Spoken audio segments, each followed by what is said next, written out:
మే 24 దేవుని వాగ్దానం. నా దక్షిణ హస్తముతో నిన్ను ఆదుకొందును. యెషయా గ్రంథం 41 అధ్యాయం 10వ వచనం.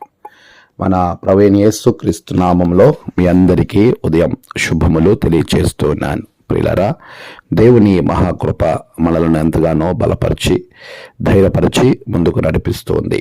మరొక నూతన దినాన్ని చూసే ధన్యత దేవాది దేవుడు మనకు అనుగ్రహించి ఉన్నాడు. ప్రియులారా, ప్రభు యొక్క ఉచితమైన కృపలో మనము ఆయనను కలిగి ముందుకు వెళ్ళడానికి దేవుడు మనకిచ్చిన ఈ మంచి సమయం ఎంతో గొప్పది.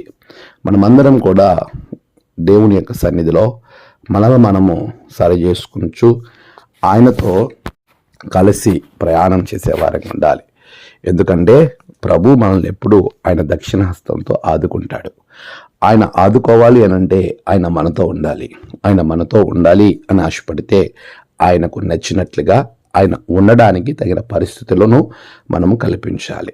ఈరోజు దేవుడు మనతో మాట్లాడుతున్నాడు. ఆయన మనలను ఆదుకునే దేవుడు, ఎప్పుడూ ఆదుకోవడానికి సిద్ధంగా ఉండేటువంటి గొప్ప దేవుడు. అటువంటి పరిస్థితులలో మనము దేవుణ్ణి కలిగి ముందుకు వెళ్ళాలి అనే ఆలోచన ఎప్పుడూ కలిగి ఉండాలి. ప్రభువా నన్ను ఆదుకో అని చెప్పడం ఆయన మనతో ఉన్నప్పుడు మాత్రమే సాధ్యం. ఆయన మనతో లేకుండా మనము ఆయనకు స్థానం కల్పించకుండా ఆయన మన యొద్దకు రావటానికి వీలులేని పరిస్థితుల్లో మనం ఉంటూ ప్రభువా నన్ను ఆదుకో అంటే ఆయన ఎలా ఆదుకోగలడు? ఒక్కసారి లోతుగా ఆలోచించు. దేవుడు నిన్ను ఆదుకోవడానికి మరి ఆయనకు నీ యొద్దకు రావడానికి తగిన స్థలం నువ్వు ఏర్పాటు చేసుకున్నావా? ఆ విధమైన పరిస్థితుల్లో నువ్వు ఉన్నావా? ప్రియ విశ్వాసి, ఒక్కసారి ఆలోచించు. ప్రభు ఎప్పుడూ నీ వద్దకు రావాలనుకుంటున్నాడు. విననేరకుండానట్లు నా చెవులేమీ మందం కాలేదు, సహాయము చేయకుండానట్లుగా నా చేతులు కూడా కొరచ కాలేదు. కారణం ఏంటయ్యా అంటే నీ పాపాలే అడ్డగా ఉన్నాయి. నిజమే, ఆయన మనల్ని ఆదుకోవడానికి ఎప్పుడూ సిద్ధంగా ఉన్నాడు. కానీ మన పాపములు ఆయనని ఆదుకోనివ్వకుండా చేస్తున్నాయేమో ఒకసారి ఆలోచించు. ప్రార్థన. పరిశుద్ధుడా, ప్రేమగల తండ్రి, ఇదిగో ప్రభువా, మేము ఆదుకోవాలని పెదాలతో ప్రార్థిస్తున్నామేమో కానీ మా హృదయం నీకు దూరంగా ఉందేమో.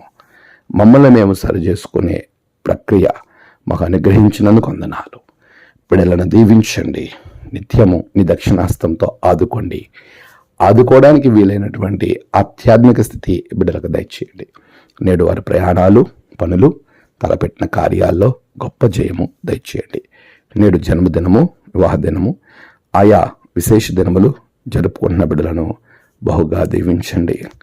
తమ ప్రియులను కోల్పోయి ఆదరణ కొరకు ఎదురు చూస్తున్న బిడ్డలకు ఆదరణ, నెమ్మది అనుగ్రహించండి. దినదీవులతో నింపి మీరే మహిమ పొందమని యేసు నామమున ప్రార్థించి వేడుకొంచున్నాం తండ్రి. ఆమేన్. తండ్రి, కుమార, పరిశుద్ధాత్మ త్రియేక దేవుని దీవెన మీకు తోడుగా ఉండి నడిపించునుగాక. ఆమేన్.